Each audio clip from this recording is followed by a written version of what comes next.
ಚನ್ನಪಟ್ಟಣವನ್ನ ಅಭಿವೃದ್ಧಿಯ ಪಟ್ಟಣ ಮಾಡಬೇಕು ಅನ್ನೋ ದೃಷ್ಟಿಯಿಂದ ಅವರು ನಾವೆಲ್ಲ ಸೇರಿ ಕೈ ಜೋಡಿಸಲಿಕ್ಕೆ, ಈ ಕೈಯನ್ನ ನಿಮ್ಮ ಕೈಗಳನ್ನ ಬಲಪಡಿಸಲಿಕ್ಕೆ ನಾವಿಲ್ಲಿಗೆ ಬಂದಿದ್ದೇವೆ.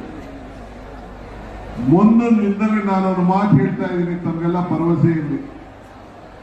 ಮಾಧ್ಯಮದವರು ಇದನ್ನ ಗಮನದಲ್ಲಿ ಇಟ್ಕೊಳ್ಬೇಕು.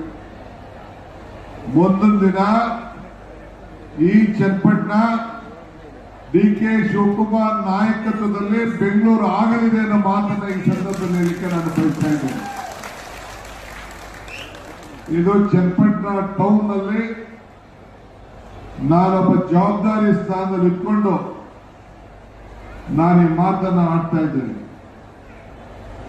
ಚನ್ನಪಟ್ಟಣಕ್ಕೆ ಹೊಸ ಚೈತನ್ಯವನ್ನು ತರಬೇಕು ಅಂತ ಹೇಳಿ ಈ ಪ್ರಯತ್ನವನ್ನು ನಾನು ಮಾಡ್ತಾ ಇದ್ದೇನೆ.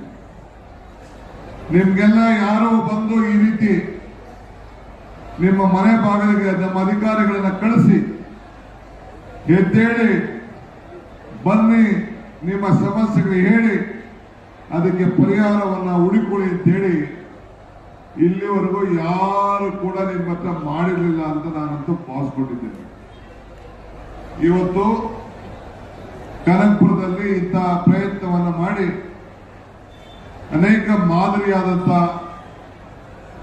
ಪೆನ್ಷನ್ಗಳ ಒಂದು ಕಾಲದಲ್ಲಿ ನಾನು ಸುಮಾರು 14-15 ಸಾವಿರ ಪೆನ್ಷನ್ ಒಂದೇ 2 ತಿಂಗಳಲ್ಲಿ ನಾನು ಹಂಚಿದ್ದು ನನಗೆ ನೆನಪು.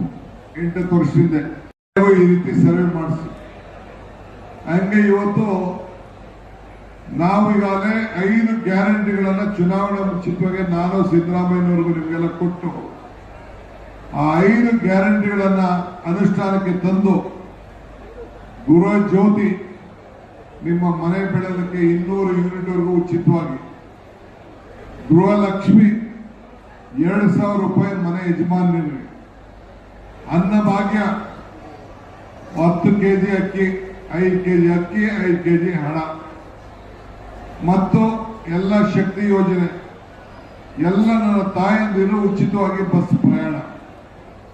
ನಿಮ್ಮೆಲ್ಲರೂ ಕೂಡ ಈ ಸೌಲಭ್ಯ ಸಿಗ್ತಾ ಇದೆಯಾ ಇಲ್ವಾ? ಎಲ್ಲರಿಗೂ ಕೂಡ ಉಚಿತವಾಗಿ ಹೆಣ್ಮಕ್ಳು ಪ್ರಯಾಣ ಮಾಡ್ತಾ ಇದ್ದೀರಾ ಇಲ್ವಾ? ಮಾಡ್ತಾ ಇದ್ರೆ ಕೈ ಎತ್ತಿ. 2,000 ರೂಪಾಯಿ ಕೈ ಸಿಕ್ಕಿದ್ರೆ ಕೈ ಎತ್ತಿ. ನೀವೆಲ್ಲ ಫ್ರೀಯಾಗಿ ಕರೆಂಟ್ ಸಿಗ್ತಾ ಇದ್ರೆ ಕೈ ಎತ್ತಿ. ಏನೇ ಯಾಕೆ ತಿಳಿಸಲು ನಿಮ್ಗೆ ಎಲ್ಲ ಕೈ ಎತ್ತಿದ್ದಾರೆ.